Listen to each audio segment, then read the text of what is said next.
Next question, moving into the pandemic. Why does the media refer to positive test results as cases? When I think a case, I think of a sick person, but most results are from healthy people. Can you touch on that, Angela? Well, I can't read anyone's thoughts, but I have actually been litigating this issue a little bit in Southern California in a very interesting case where a restaurant has defied the lockdown orders in Orange County. So I have had to dig in quite a bit. And I can tell you that they won't tell us when we cross-examine them why these things are being referred to cases when it's just a test result that's positive. It doesn't make any sense. It hasn't been, no other virus has been treated this way historically ever. I don't like to immediately jump to conspiracy. I like to think that somewhere along the line, towards the beginning of this nonsense, someone did something incompetent and other people tried to cover up, and they just kind of continued with the narrative. And so we're just covering up for incompetence, and anything else that goes wrong, we're going to have to cover up for that too. So now we don't want to go back on our word if we're the government or the media who is, following the government, at least parts of it, the liberal parts, and retool our language and call it something else, because you've already got people gripped with fear, under control, doing exactly what you want them to do. And you want to go back and say, just kidding, half of those people or more weren't actually infected. Their immune systems caught one or two little viral particles and fought it off immediately and killed it. Oh, no, of course you couldn't call it that. You have to just stick with what you've called it. And they're the media, right? They're not epidemiologists. If those people are even experts in it, they don't really know what they're doing. They're the media. They're just talking heads. They're just spouting off nonsense. And it's unfortunate that so many people get misled and confused by that. Sure. Matt, Republican with big tech. That being said, is a case a positive test result, or is a positive test result a case? At the end of the day, if you go and get tested and you get tested again and you show up positive for both of those, I'm not here to debate the numbers. And do I have an answer as to why that's the case? No. And I need to be honest, I don't have an answer to your question. That being said, I really agree with what Angela had to say. If you actually go and look at the numbers, it is very clear that it is a small percentage of the American population that has contracted the virus. Yes, it's growing every day. But so therefore, yes, most people that take the test will be negative. I've tested 3 times negative myself. That being said, it does not refute the fact that 250,000 Americans have died from this virus, and our numbers are off the charts. I haven't watched the news today, but with 200,000 cases a day or positive tests a day, we definitely have an issue. Now, Well, the question would be, I need to stop you there, Matt. The counter argument to that is on an annual basis, the United States has 300,000 people dying of obesity. So what are we going to ban all of McDonald's? I mean, so we need to look at all of this into context as well, right? So our positive test results cases, the NFL, most of these NFL teams, they keep getting shut down, have somebody that has contracted COVID or a case of COVID, and nobody's been sick. So that's what we really need to dig into, Angela, on that front. Is a case a positive test result, or is a positive test result a case? I mean, should we be as concerned as the media tells us we should be? Well, my personal opinion is no. And I'm the one filing lawsuits over it. I'm not the person in the lab with viral particles in a petri dish, but I have to dig through all this information. I have to read all the studies. I feel like practically everyone this year thinks they're an epidemiologist, right? Because it's been so all consuming. But I don't believe that a positive test result is a case. I just don't. There was recently in the news that Erykah Badu tested positive in one nostril and negative in the other nostril. Well, come on, something's going on. Sure. And again, I don't think that it has to be a grand conspiracy, but there are we know that incompetent people get into positions of power. We would like to all think that hierarchies are all based on competence and the smartest people are at the top. But unfortunately, sometimes people fall upwards and sometimes other people will cover for their mistakes. It's just part of the world that we live in. We're on track to moving towards the media reporting. Eventually, there will be 350 million positive cases that the media will report. We have 350 million people in the United States. Does this end at that point?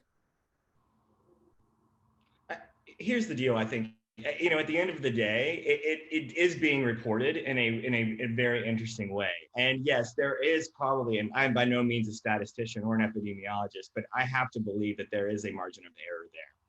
And back to your comment on the NFL, and even the three of us sitting here today who are assumedly young, healthy individuals, yes, we may actually test positive and be very asymptomatic. That is part of this virus, but that doesn't mean that we can't walk into our grandparents' house or into our parents' house, spread that virus, and make them extremely sick, and it potentially be lethal based on some other, pre-existing condition. So I think it's really important that we differentiate between being positive and carrying that versus actually being sick or being on a ventilator in the hospital, or God forbid, dying from COVID-19. They're very much differentiated. NFL top athletes in the world, they're most likely never going to have symptoms because they are some of the world's most top athletes. So I think we really need to be careful on differentiating there. And I'm by no means a conspiracy theorist, but I will by all means not be visiting my family for Thanksgiving, and will appropriately quarantine and test before I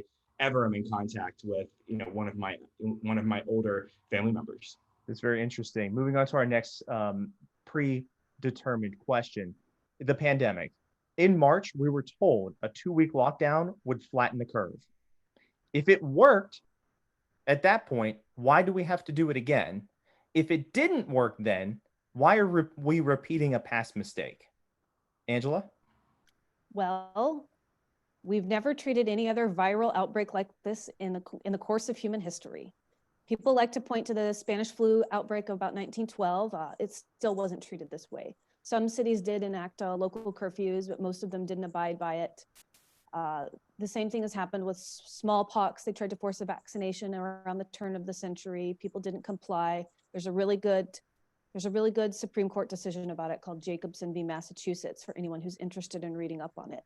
And I think that because things like Jacobson v. Massachusetts exist, government and people in positions of authority are looking and scrambling, trying to find some way to contain this. And they say, oh, someone did something kind of similar, or they sort of opened the door for us to do this. Let's experiment with locking people up because we almost did it before. Maybe we should just do it really hard. I don't believe that it's working at all. I think that if a lockdown worked, it would have worked the first time, and we would have seen the virus just disappear, sputter off and die, but it's not, because that's not how it works. This is just, the world we live in is inherently unsafe, and we're just going to have to adjust. As a Texas Republican, again, who voted for Joe Biden, are you for or against these lockdowns?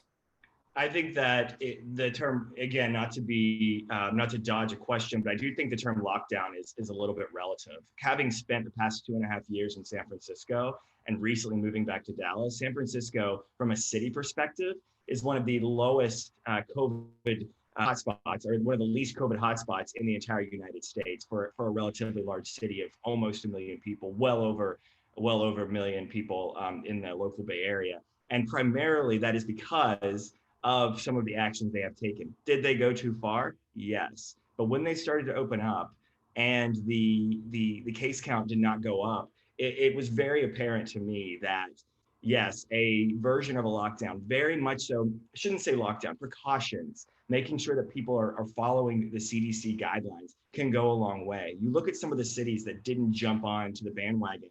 Dallas, for example, New York City immediately before they did lockdown, they were hotspots. Dallas is a hotspot today. I walk around Dallas, it is just like it was pre-pandemic. And to me, that is no surprise that it is a COVID hotspot. It has never been off the COVID hotspot list. So I think back to our question, Angela, he's talking about Dallas. I'm here in Orlando, Florida. As it's very public that Ron DeSantis is very against most of these lockdowns. Dallas may have had a spike in cases, but as I had the opportunity to take my 2-year-old with an accident to the hospital the other day, it was empty. There's nobody in the hospital here in Orlando, Florida. There was no, and we're right next to Disney World.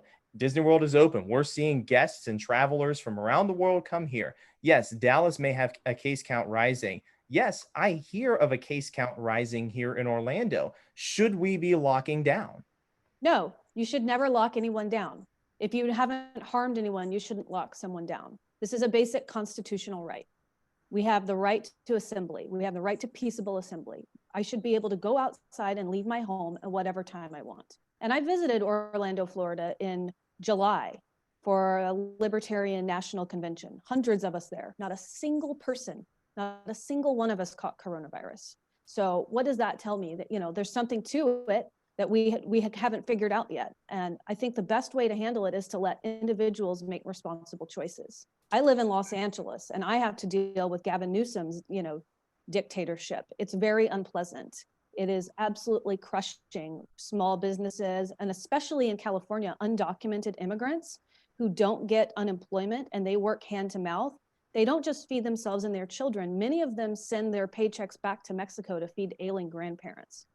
So there are so many stories of sadness and, you know, deaths of despair that get looked over because of the lockdown. We're all talking about saving people's lives, but not everybody's story is the same, and safety doesn't look the same way for everybody.